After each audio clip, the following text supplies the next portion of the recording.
여보세요. 김정순 씨 맞습니까? 네. 그런데 누구세요? 포항경찰서 강형사입니다. 김정순 씨, 불법 대출 사기 공범으로 고발당하셨습니다. 내일 오전 9시까지 출두하세요. 정수는 귀를 의심했습니다. 무슨 소리인지 도통 이해할 수 없었거든요. 예. 무슨 말씀이신지.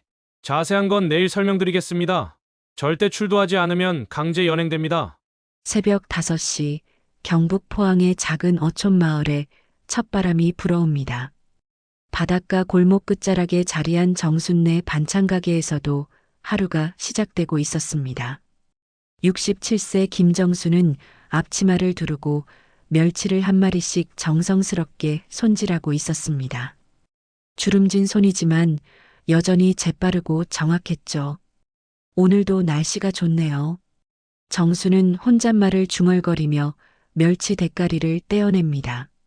30년 넘게 이 자리에서 반찬 가게를 운영해온 정순에게는 이런 새벽 작업이 일상의 전부였습니다. 바다에서 나는 싱싱한 재료로 만든 반찬들이 마을 사람들의 식탁을 책임져 왔거든요. 어머니, 또 그렇게 일찍 일어나셨어요? 며느리 박미란이 부엌으로 들어왔습니다. 46살의 미란은 서울에서 자란 탓인지 이런 시골 생활에 늘 불만이 많았습니다. 화장기 없는 얼굴에도 짜증스러운 기색이 역력했죠. 일찍 일어나야 장사가 되지. 미란아, 너도 좀 도와줘라. 정순이 말하자 미란은 눈살을 찌푸렸습니다. 어머니, 요즘 누가 이런 데서 반찬 사 먹어요? 다 마트에서 사 먹는 세상인데요. 차라리 서울 가서 큰 식당이나 열어요. 서울은 서울 사는 사람 얘기고 여기가 내 집이다. 정순의 목소리에는 단호함이 묻어났습니다. 하지만 미라는 포기하지 않았어요. 성우 오빠도 맨날 바다에서 고생만 하고 우리가 여기서 뭘 한다고요? 시대가 변했다고요, 어머니. 그때 현관문이 열리며 아들 성우가 들어왔습니다. 48살의 성우는 아버지가 물려준 작은 배로 고기를 잡으며 살고 있었습니다. 바닷바람에 그을린 얼굴에는 피로가 가득했죠. 엄마, 오늘도 일찍 일어나셨네요. 미란아, 뭔 소리야, 이렇게 이른 아침부터? 오빠, 우리 진짜 서울로 이사 가요. 여기서는 답이 없어요. 성우는 곤란한 표정을 지었습니다. 아내와 어머니 사이에 끼어 늘 이런 대화를 들어야 했거든요. 미란아, 엄마 말씀이 맞아. 여기가 우리 터전이야. 터전이 뭐가 터전이에요? 하루하루 근근히 사는 게 터전인가요? 미란의 목소리가 날카로워졌습니다. 정수는 그런 며느리를 바라보며 깊은 한숨을 쉬었어요. 미란아, 돈이 전부가 아니다. 이 마을 사람들이 우리 반찬 먹고 건강하게 사는 게 얼마나 보람찬 일인지 모르겠나? 보람으로 밥 먹고 살아요? 현실을 봐요, 어머니. 그날도 이런 식으로 아침이 시작됐습니다. 겉으로는 평범한 시골 가정의 일상처럼 보였지만 세 사람 사이에는 보이지 않는 균열이 점점 벌어지고 있었습니다. 정수는 미란이 나간 뒤에도 계속 멸치를 손질했습니다. 마음이 편치 않았지만 손을 멈출 수는 없었어요. 이 작은 가게가 가족의 생계를 책임지고 있었거든요. 성우야, 미란이 말도 틀린 건 아니지만 엄마 걱정 마세요. 제가 잘 타일러 볼게요. 성우는 어머니의 어깨를 다독이며 말했습니다. 하지만 정순의 마음속 불안은 쉽게 가라앉지 않았어요. 왠지 모를 불길한 예감이 가슴을 짓누르고 있었거든요. 그날 오후 정수는 평소처럼 가게 앞에서 반찬을 진열하고 있었습니다. 마을 할머니들이 하나둘 찾아와 반찬을 사가며 안부를 나누었죠. 정순아, 오늘 멸치볶음 맛이 유난히 좋네. 고마워요, 순자 언니.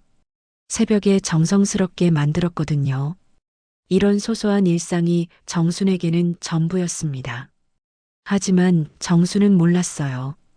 이 평화로운 일상이 곧 산산조각 날 거라는 사실을요. 며느리 미란의 마음속에는 이미 무서운 계획이 자리 잡고 있었거든요. 저녁이 되어 가족이 모여 밥을 먹을 때도 미란의 표정은 여전히 불만투성이었습니다. 정수는 그런 며느리를 보며 마음이 무거웠어요. 이 작은 균열이 자신의 인생을 송두리째 무너뜨릴 줄은 꿈에도 생각하지 못했습니다. 며칠이 흘렀지만 미란의 불만은 더욱 커져만 갔습니다.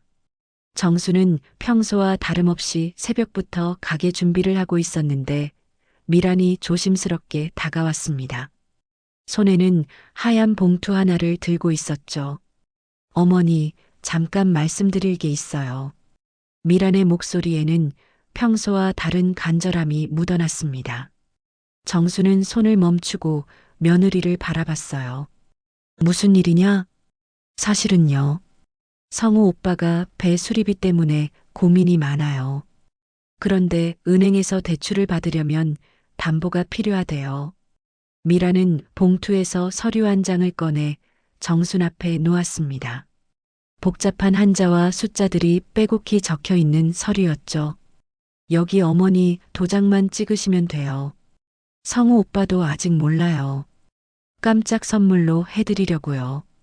정수는 서류를 들여다봤지만 내용이 너무 복잡했습니다. 요즘 금융 서류들은 글자도 작고 용어도 어려워서 이해하기 힘들었거든요. 이게 뭔 서류냐? 대출 정리하고 가게도 새로 단장할 수 있는 서류예요. 어머니, 우리도 이제 좀 더 나은 삶을 살아봐요. 미란의 눈에는 눈물이 맺혀 있었습니다. 진심으로 가족을 걱정하는 것처럼 보였어요. 성우가 정말 이걸 원하나? 네, 오빠가 배 걱정 때문에 밤잠을 못 이루는 거 모르세요? 이번 기회에 확실히 해결해드리고 싶어요. 정수는 마음이 복잡했습니다. 평소 미란이 서울로 가자고 조르기만 했는데 이렇게 가족을 위해 나서는 모습이 의외였거든요. 게다가 아들의 걱정을 덜어주고 싶은 마음도 컸죠. 그럼 내가 도장을 찍으면 성우 걱정이 없어지는 거냐? 네, 어머니. 정말 간단한 거예요. 요즘은 이런 식으로 다 처리한대요. 미라는 도장을 정순 손에 쥐어주며 말했습니다. 정순은 잠시 망설였어요. 뭔가 찜찜한 기분이 들었거든요. 미라나, 이런 일은 성우랑 상의해서. 어머니, 오빠한테 미리 말하면 또 고집 부릴 거예요. 아시잖아요. 오빠가 얼마나 고지식한지. 이번만큼은 어머니가 결정해 주세요. 미란의 간곡한 부탁에 정순의 마음이 흔들렸습니다. 결국 아들을 위한 마음으로 도장을 서류에 찍었어요. 이제 됐니? 네, 고마워요, 어머니. 정말 잘하셨어요. 미라는 서류를 재빨리 챙기며 환한 미소를 지었습니다. 그런데 그 미소 뒤에 숨겨진 진실을 정수는 알 수 없었죠. 2달이 흘렀습니다. 정수는 평소와 다름없이 가게 일을 하고 있었는데 갑자기 집 전화가 요란하게 울렸어요. 여보세요. 김정순 씨 맞습니까? 네, 그런데 누구세요? 포항경찰서 강형사입니다. 김정순 씨 불법 대출 사기 공범으로 고발당하셨습니다. 내일 오전 9시까지 출두하세요. 정수는 귀를 의심했습니다. 무슨 소리인지 도통 이해할 수 없었거든요. 예, 무슨 말씀이신지 자세한 건 내일 설명드리겠습니다. 절대 출두하지 않으면 강제 연행됩니다. 전화가 끊어지자 정수는 멍하니 국자를 떨어뜨렸습니다.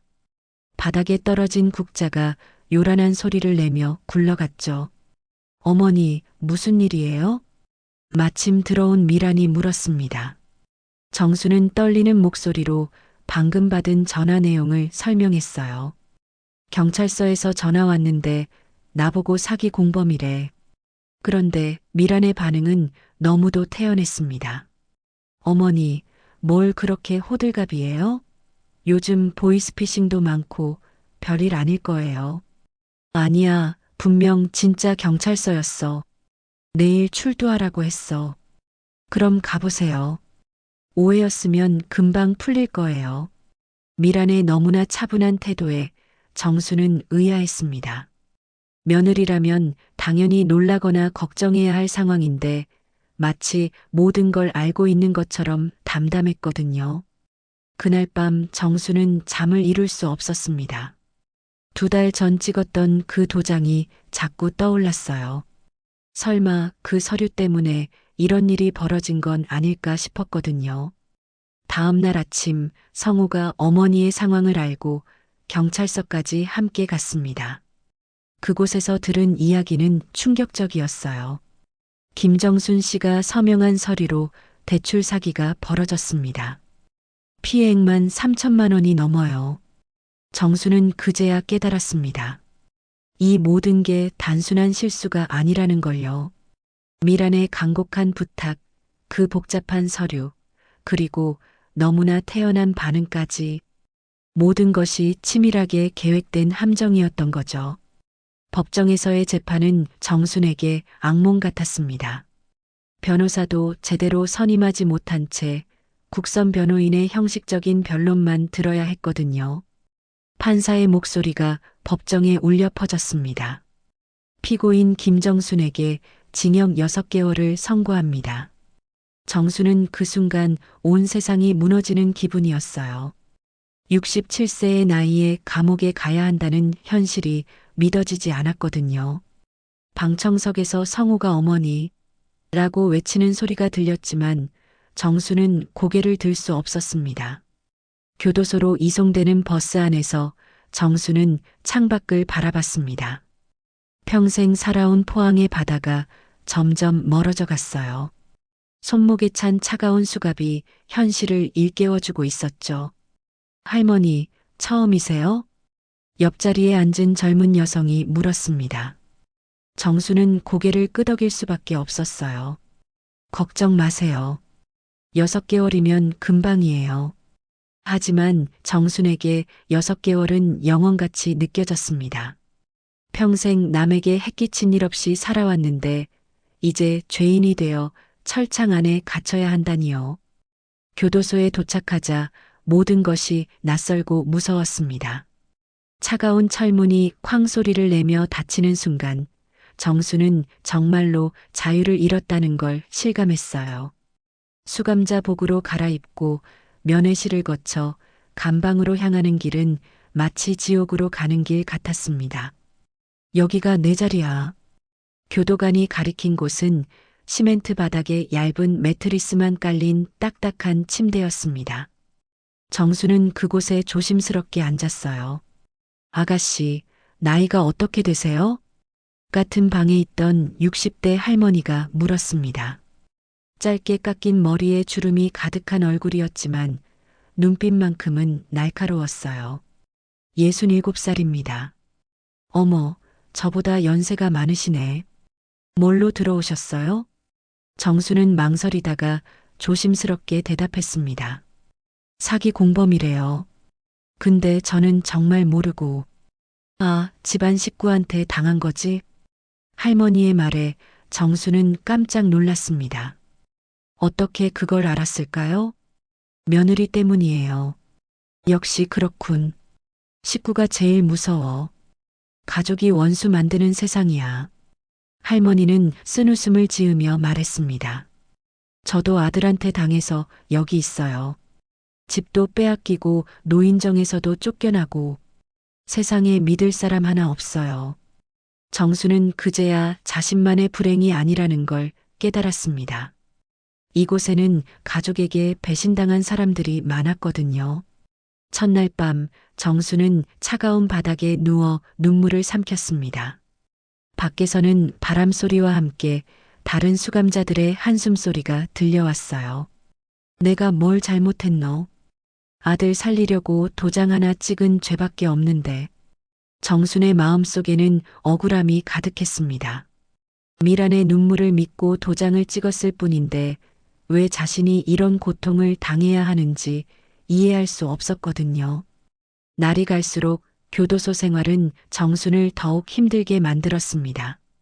새벽 6시에 일어나서 단체로 세면을 하고 차가운 밥을 먹어야 했어요. 평생 자유롭게 살아온 정순에게는 모든 것이 고문 같았습니다. 할머니, 언제 나가세요? 젊은 수감자가 물었습니다. 4개월 남았어요. 그럼 이제 적응하셔야 해요.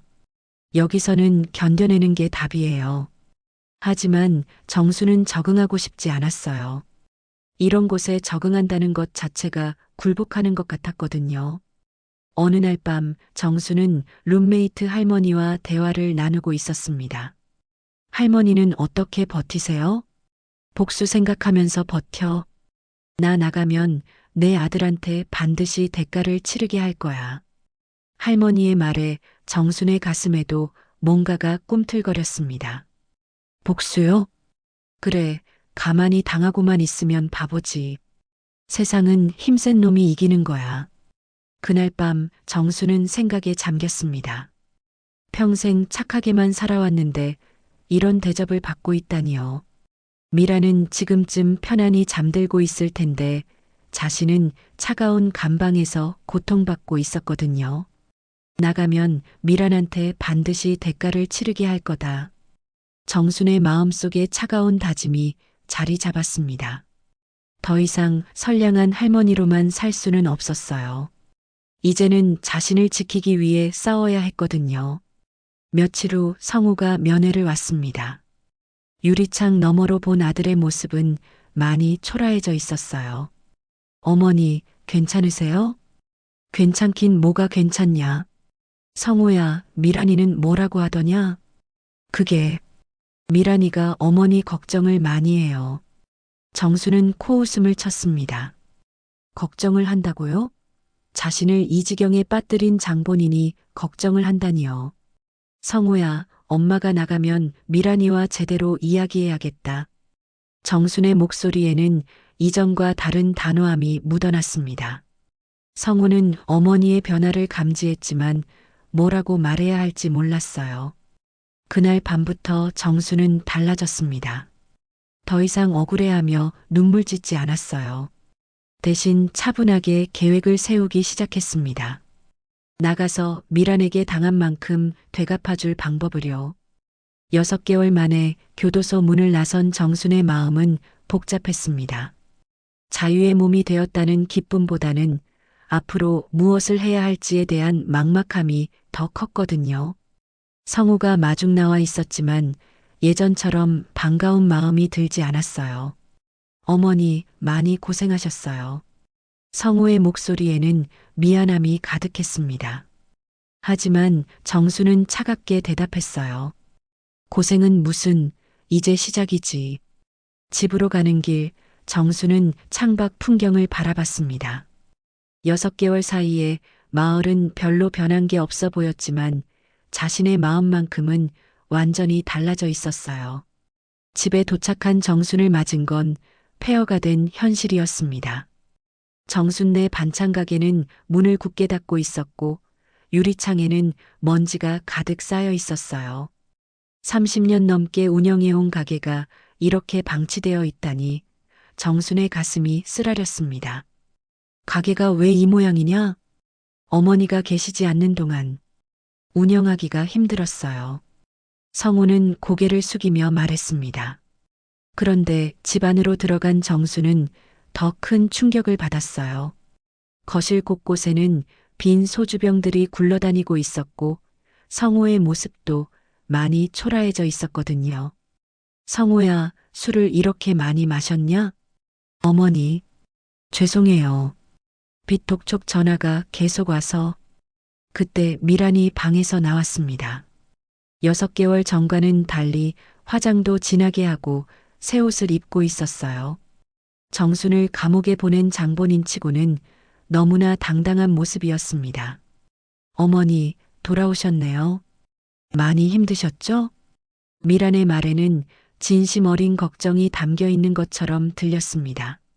하지만 정수는 그 가식적인 태도가 역겨웠어요. 힘든 건 당연하지.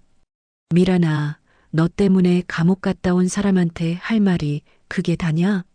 어머니, 그건 정말 실수였어요. 저도 몰랐다고요. 미라는 여전히 자신의 잘못을 인정하지 않았습니다.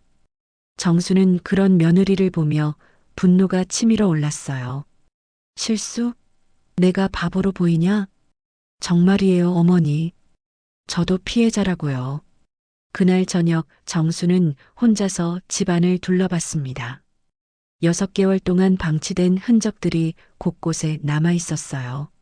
하지만 가장 충격적인 건 미란의 방에서 발견한 것이었습니다. 서랍을 정리하다가 작은 USB 하나를 발견한 거예요. 호기심에 컴퓨터에 꽂아보니 믿을 수 없는 내용이 들어 있었습니다. 김정순만 걸려들면 돼. 집당은 내가 가져가는 거야. 익숙한 남자 목소리였어요. 정수는 그 목소리의 주인을 알고 있었습니다. 마을의 부동산 중개업자인 박창수였거든요. 어머니는 제가 설득할게요. 절대 눈치 못 채요. 이번엔 미란의 목소리였습니다. 정순의 온몸에 소름이 돋았어요. 미란이 단순히 실수로 서류에 도장을 찍게 한 게 아니라 처음부터 모든 게 계획된 일이었던 거죠. 좋아. 그럼 나머지는 내가 알아서 처리할게. 감옥만 보내면 모든 게 끝나는 거야. 돈은 언제 받을 수 있어요? 김정순이 감옥에 들어가자마자 바로 줄게. 걱정하지 마. 정수는 USB를 들고 있는 손이 떨렸습니다. 며느리가 자신을 이용해서 돈을 벌려고 했다는 사실이 믿어지지 않았거든요. 그것도 남편과 공모까지 해가면서요. 성우야. 정수는 아들을 불렀습니다. 성우가 비틀거리며 나타났어요. 성우야, 네 엄마가 감옥에 있을 동안 미란이가 무슨 짓을 했는 줄 아나? 엄마, 무슨 소리예요? 이것 좀 들어봐라. 정수는 USB 내용을 재생했습니다. 박창수와 미란의 대화가 흘러나오자 성우의 얼굴이 하얗게 변했어요. 이게 뭐예요? 네 마누라가 네 친엄마를 팔아먹은 거다. 성우는 주저앉으며 머리를 감싸쥐었습니다. 자신이 사랑하는 아내가 어머니를 함정에 빠뜨렸다는 사실을 받아들일 수 없었거든요. 미란이가 설마 정말 이런 짓을 설마가 아니라 현실이야. 이것 봐라. 정수는 미란의 통장 내역도 보여줬습니다. 자신이 감옥에 들어간 다음 날부터 큰 돈이 입금된 기록이 있었어요. 엄마, 정말 죄송해요. 제가 몰랐어요. 성우의 눈에서 눈물이 흘러내렸습니다. 어머니를 지키지 못했다는 자책감과 아내에 대한 배신감이 동시에 밀려왔거든요. 그때 미란이 들어왔습니다. 오빠, 어머니랑 뭘 그렇게 진지하게 얘기해요? 미란아. 성우가 떨리는 목소리로 불렀습니다. 이게 뭐냐? 성우가 USB를 들어보이자 미란의 얼굴이 순간 굳어졌어요. 그게 뭔데요? 네가 박창수랑 짜고 우리 엄마 감옥 보낸 증거다. 정순의 차가운 목소리에 미란은 더 이상 변명할 수 없었습니다. 어머니, 저는 이제 변명은 그만해라. 네가 한 짓을 다 알았다. 그날 밤 정수는 잠들 수 없었습니다.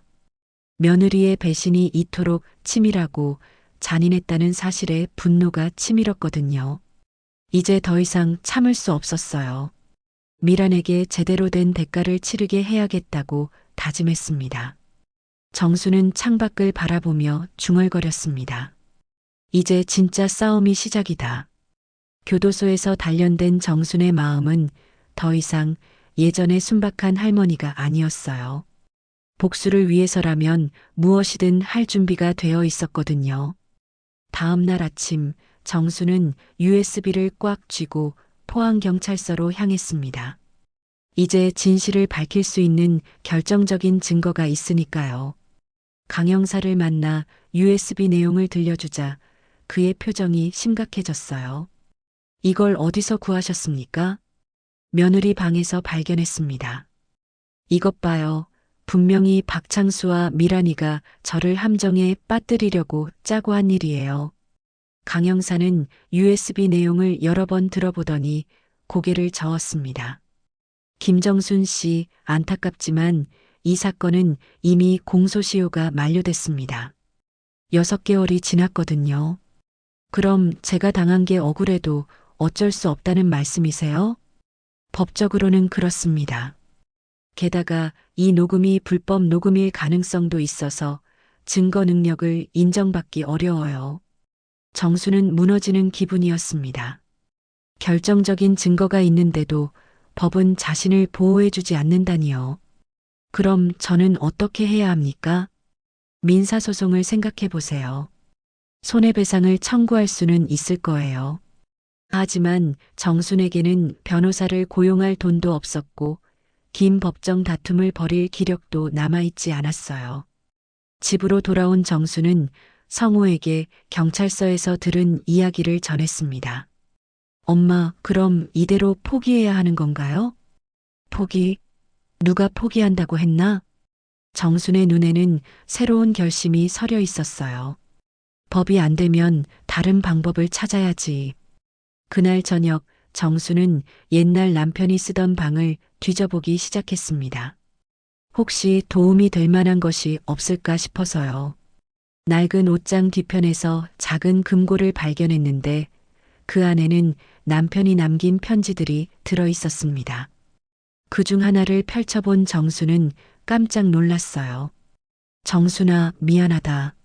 내가 젊은 시절 박창수와 벌인 일 때문에 언젠가 우리 집안에 화가 닥칠지도 모른다. 만약 내가 먼저 세상을 떠나면 박창수를 조심해라. 그 사람은 복수를 위해서라면 무엇이든 할 사람이다. 정수는 편지를 읽으며 모든 퍼즐이 맞춰지는 느낌이었어요. 박창수가 단순히 돈 때문에 미란을 이용한 게 아니라 남편에 대한 오랜 원한 때문이었던 거죠. 그래, 이제 이해됐다. 정수는 편지를 꽉 쥐며 중얼거렸습니다. 박창수가 남편의 과거를 약점으로 잡아 미란을 꼬드긴 것이었어요. 다음 날부터 정수는 몰래 미란의 뒤를 쫓기 시작했습니다. 며느리가 무슨 일을 하는지, 박창수와 어떤 관계인지 정확히 파악하고 싶었거든요. 며칠 동안 미란을 따라다니다 보니 놀라운 사실을 발견했습니다. 미란은 거의 매일 박창수의 부동산 사무실을 드나들고 있었어요. 그것도 아주 자연스럽게요. 어느 날 오후 정수는 사무실 맞은편 카페에서 기다리며 미란의 일거수일투족을 지켜봤습니다. 그리고 결정적인 순간을 목격했어요. 박창수가 미란에게 두꺼운 봉투를 건네주는 장면이었습니다. 정수는 재빨리 휴대폰으로 그 모습을 녹화했어요. 잘했어, 미란아. 이제 땅 서류만 가져오면 끝난다. 박창수의 목소리가 들렸습니다. 어머니는 제가 처리할게요. 이번엔 확실해요. 미란의 대답에 정순의 혈압이 올랐습니다. 아직도 자신을 이용하려 한다니요. 돈은 더 줄 수 있으니까 걱정 마. 김정순 그 할머니만 완전히 처리하면 돼. 네, 알겠어요. 곧 좋은 소식 들려드릴게요. 정수는 더 이상 참을 수 없었습니다. 녹화를 멈추고 집으로 달려갔어요. 성호야. 아들을 부르는 정순의 목소리에는 분노가 가득했습니다. 엄마, 왜 그러세요? 이것 좀 봐라. 정수는 방금 촬영한 영상을 성호에게 보여줬습니다.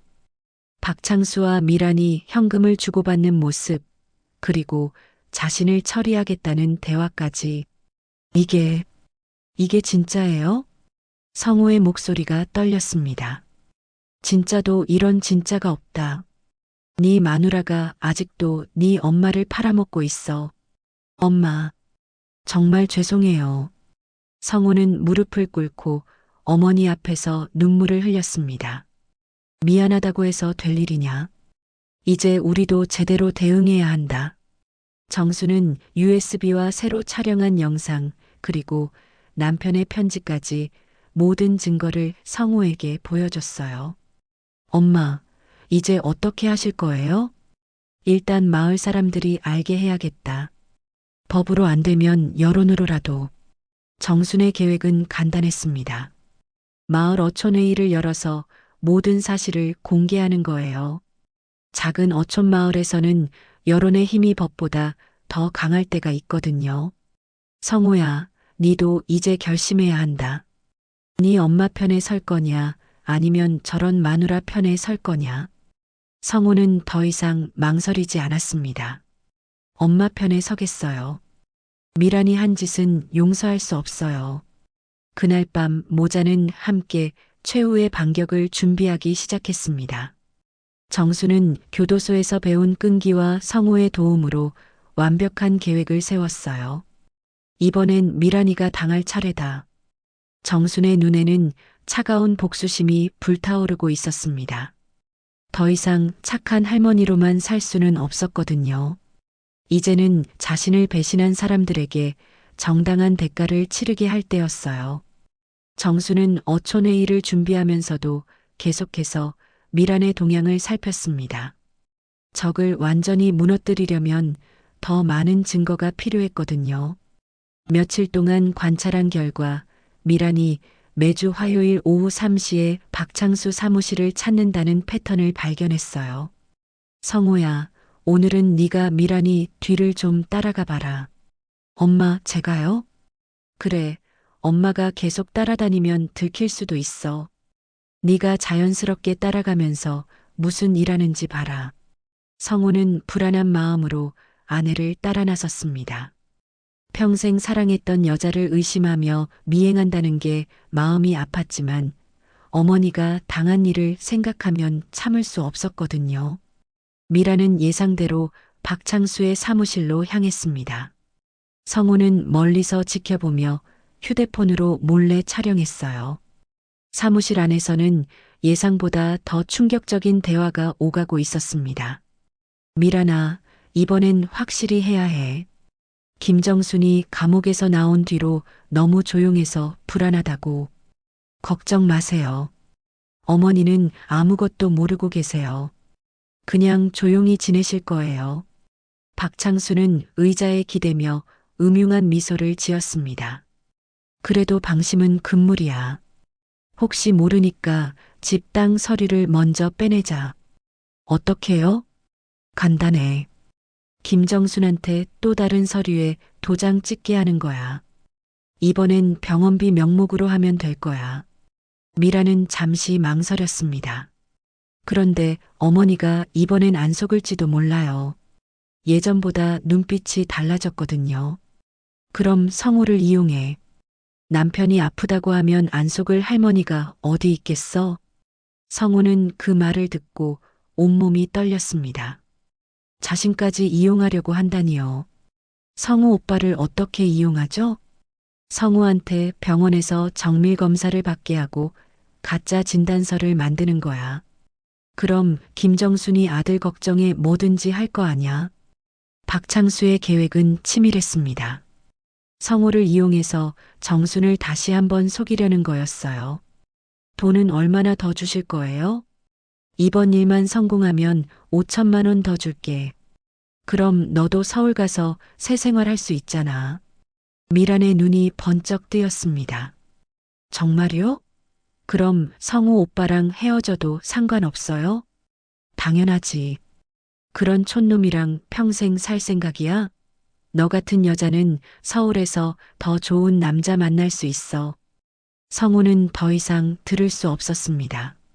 아내가 자신과의 결혼 생활을 이렇게 생각하고 있었다니요. 주먹을 꽉 쥔 채 사무실을 벗어났어요. 집으로 돌아온 성우는 어머니에게 모든 걸 털어놨습니다. 엄마, 미란이가 저까지 이용하려고 해요. 성우는 울먹이며 들은 내용을 그대로 전했습니다. 정순의 얼굴이 점점 굳어갔어요. 그래, 이제 확실해졌다. 미란이는 처음부터 우리 가족을 이용할 생각이었어. 엄마, 저는 어떻게 해야 해요? 아직도 미란이를 사랑하는데. 사랑? 니를 배신하고 네 엄마를 감옥 보낸 여자를 사랑한다고? 정순의 목소리는 차가웠습니다. 성호야, 이제 정신 차려라. 그 여자는 네가 생각하는 사람이 아니야. 그날 밤 정수는 모든 증거를 정리했습니다.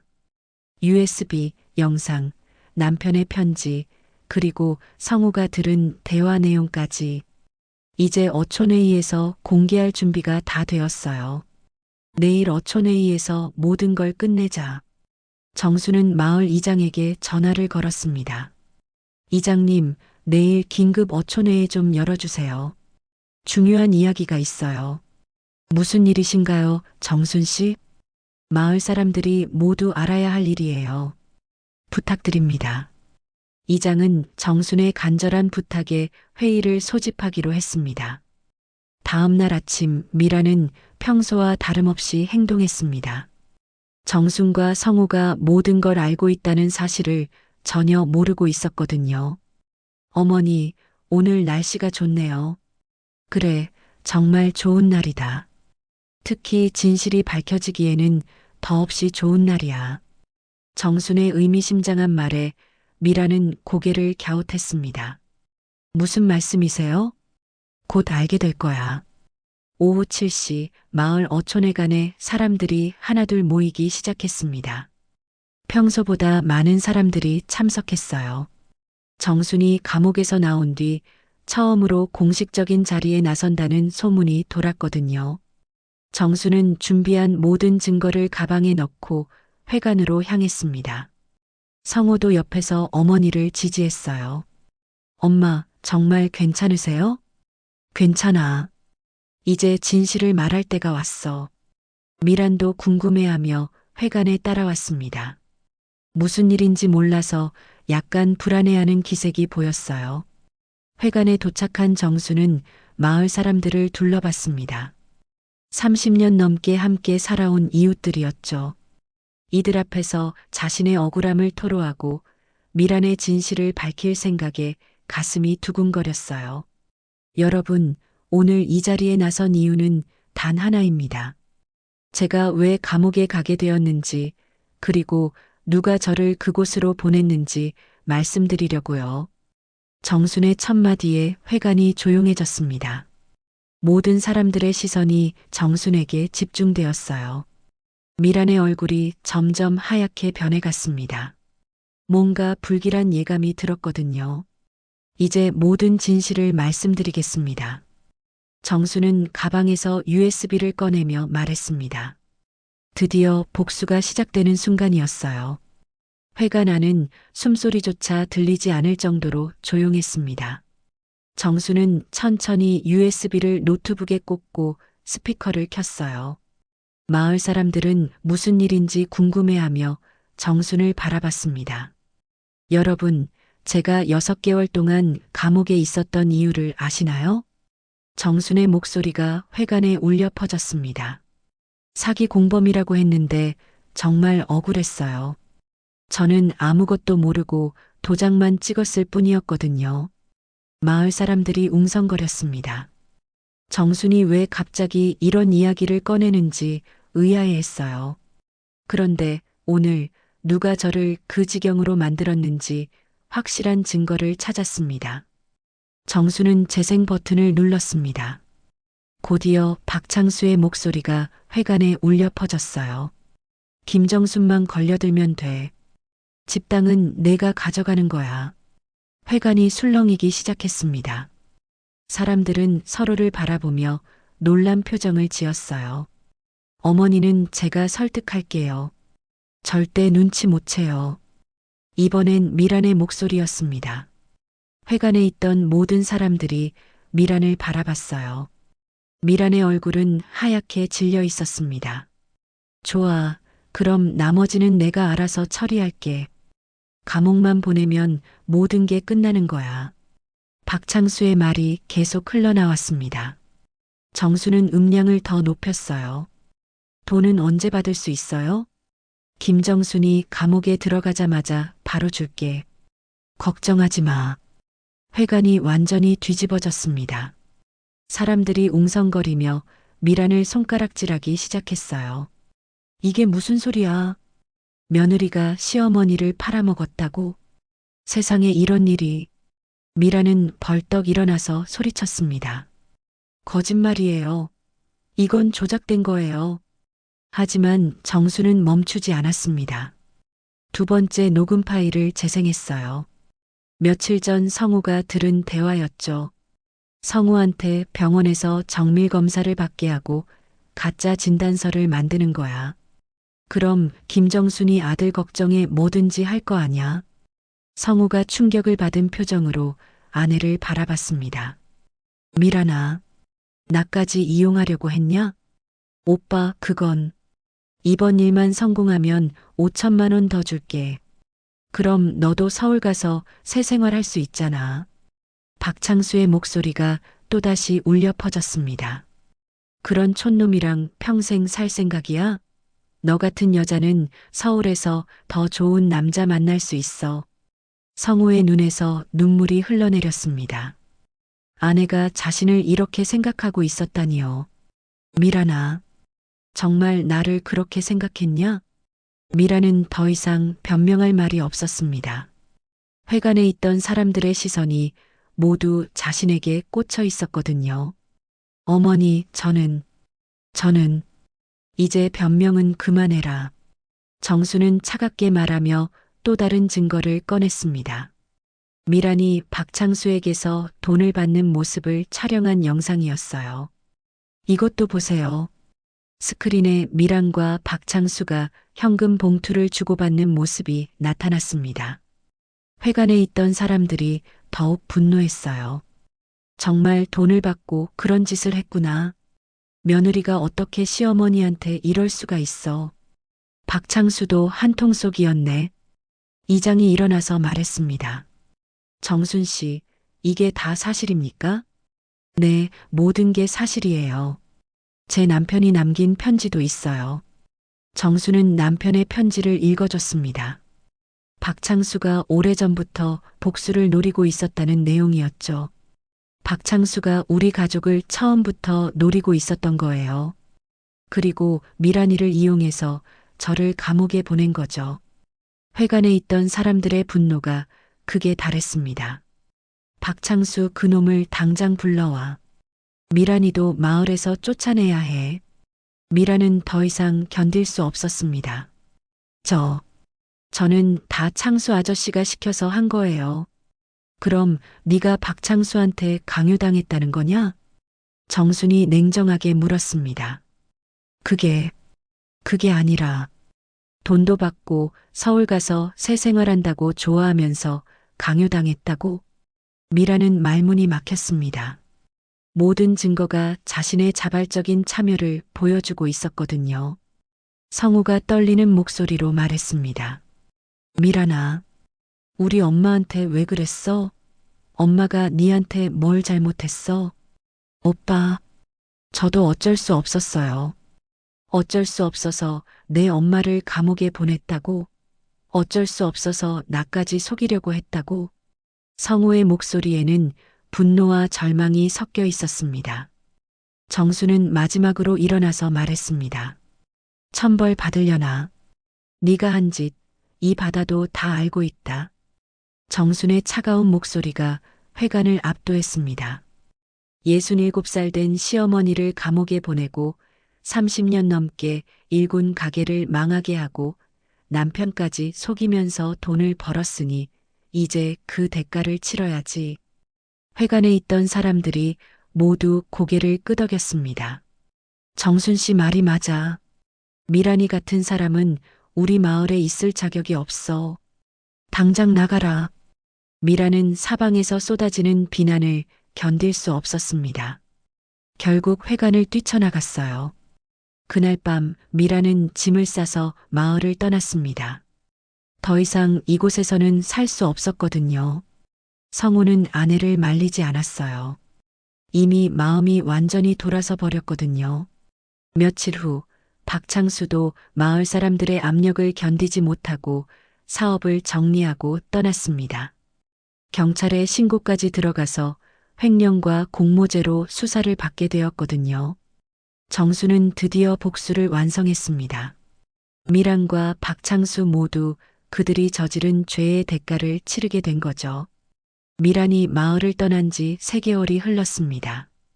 정수는 다시 반찬 가게를 열었어요. 비록 예전만큼은 아니었지만 마을 사람들이 하나둘 찾아와 주었거든요. 어촌회의 그날 이후로 정순을 바라보는 시선이 달라졌어요. 억울하게 당한 할머니에서 용감하게 진실을 밝혀낸 사람으로 말이죠. 정순아, 오늘 김치찌개 맛이 예전 그 맛이네. 단골 손님인 순자가 말했습니다. 고마워요, 순자 언니. 마음이 편해지니까 음식 맛도 돌아오나 봐요. 정수는 환하게 웃으며 대답했습니다. 오랜만에 진짜 웃음이었어요. 성우도 예전보다 부지런해졌습니다. 아내에 대한 배신감은 여전히 아팠지만 어머니를 지켜야 한다는 책임감이 더 컸거든요. 엄마, 오늘 고기를 많이 잡았어요. 가게에서 쓸만한 것들로 골라놨어요. 고마워, 성우야. 네가 없었으면 엄마 혼자 어떻게 했을까? 모자는 서로를 의지하며 새로운 일상을 만들어가고 있었습니다. 그런데 어느 날 오후 예상하지 못한 전화가 걸려왔어요. 어머니, 저 좀 살려주세요. 미란의 목소리였습니다. 정수는 순간 놀랐지만 곧 차갑게 말했어요. 누구냐? 어머니, 저 미란이에요. 제발 한 번만 도와주세요. 미란? 네가 왜 나한테 전화를 하냐? 전화 너머로 미란의 흐느끼는 소리가 들렸습니다. 서울에서 박창수한테 완전히 버림받았어요. 약속했던 돈도 안 주고 저는 이제 갈 데가 없어요. 정수는 코웃음을 쳤습니다. 그래서 어머니, 저 정말 잘못했어요. 다시 기회를 주세요. 집으로 돌아가게 해주세요. 돌아와? 네가 지금 무슨 소리 하는지 아냐? 정순의 목소리는 점점 차가워졌습니다. 어머니, 저 정말 반성하고 있어요. 성우 오빠한테도 미안하고. 반성? 네가 지금 반성한다고 해서 내가 감옥에서 당한 6개월이 돌아오냐? 미라는 계속 울먹였습니다. 저 정말 어디 갈 데가 없어요. 일자리도 못 구하겠고 돈도 떨어져 가고 그런 건 나한테 말할 일이 아니다. 네 업보는 네가 갚아라. 정수는 단호하게 말했습니다. 어머니, 그리고 넌 이제 내 며느리가 아니야. 성우도 이미 이혼 생각하고 있어. 네, 이혼이요? 미란의 목소리에 당황함이 묻어났습니다. 당연하지. 네 같은 여자와 평생 살 남자가 어디 있겠냐? 그날 밤 성우와 대화를 나누며 정수는 아들의 마음을 확인했습니다. 성우야, 미란이가 전화했다. 아, 그래요? 뭐라고 하던가요? 성우의 목소리에는 더 이상 애정이 담겨 있지 않았어요. 돌아오게 해달라고 하더라. 니는 어떻게 생각하냐? 엄마, 저는 이미 결정했어요. 이혼할 거예요. 성우의 대답은 확고했습니다. 미란이한테 마지막 정이라도 남아있지 않냐? 없어요. 엄마를 그런 식으로 배신한 사람과는 더 이상 함께 살 수 없어요. 정수는 아들의 결심이 굳다는 걸 알 수 있었어요. 며칠 후 또 다른 소식이 들려왔습니다. 박창수가 횡령 혐의로 정식 기소되었다는 뉴스였어요. 마을 사람들은 모두 통쾌해했습니다. 정수나 박창수 그놈 드디어 제대로 된 벌 받는구나. 그래요. 하늘이 다 지켜보고 있었나 봐요. 정순도 마음이 후련했습니다. 자신을 괴롭힌 사람들이 모두 대가를 치르고 있었거든요. 한 달쯤 지났을 때 마을에 또 다른 소문이 돌았습니다. 미란이 서울에서 노숙자가 되어 떠돌고 있다는 이야기였어요. 정수나 미란이 그 애가 서울역 근처에서 구걸하고 있다던데. 그래요? 그것도 다 자기가 선택한 길이죠. 정수는 담담하게 대답했습니다. 예전 같았으면 안타까워했을 텐데 이제는 그런 마음도 사라져 있었어요. 어느 비 오는 날 정수는 혼자서 바닷가에 나가 있었습니다. 파도 소리를 들으며 지난 1년을 되돌아보고 있었어요. 참 많은 일이 있었지. 감옥에 갔다가 나오고 며느리의 배신을 알게 되고 복수까지 완성한 시간들이었습니다. 그때 휴대폰이 또 울렸습니다. 또 미란이었어요. 어머니, 저 정말 죽을 것 같아요. 한 번만, 정말 한 번만 도와주세요. 목소리가 많이 쇠약해져 있었습니다. 미란아. 네, 어머니. 희망에 찬 미란의 목소리였지만 정순의 대답은 냉정했습니다. 남이 되어서라도 건강하게 살았으면 했는데. 근데 이게 벌이구나. 어머니, 네가 내 며느리였을 때는 좋은 며느리가 되길 바랐어. 남이 된 지금도 잘 살았으면 해. 하지만 네가 저지른 일의 대가는 네가 치러야 한다. 정수는 전화를 끊었습니다. 더 이상 미란과 할 말은 없었거든요. 파도는 여전히 밀려오고 있었습니다. 정수는 바다를 바라보며 중얼거렸어요. 이 바다는 기억한다. 누가 누구에게 무슨 짓을 했는지 다 기억하고 있어. 바닷바람이 정순의 머리카락을 흩날렸습니다. 67세의 나이에 겪은 모든 고난과 복수가 마침내 끝났어요.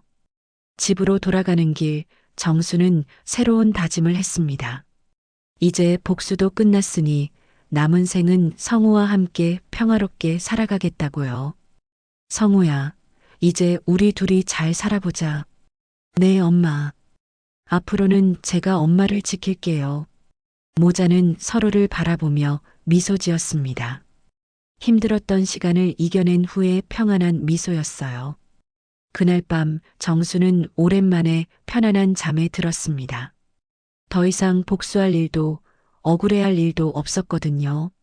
세상은 결국 공평했어요. 악한 일을 하면 반드시 대가를 치르게 되어 있었으니까요.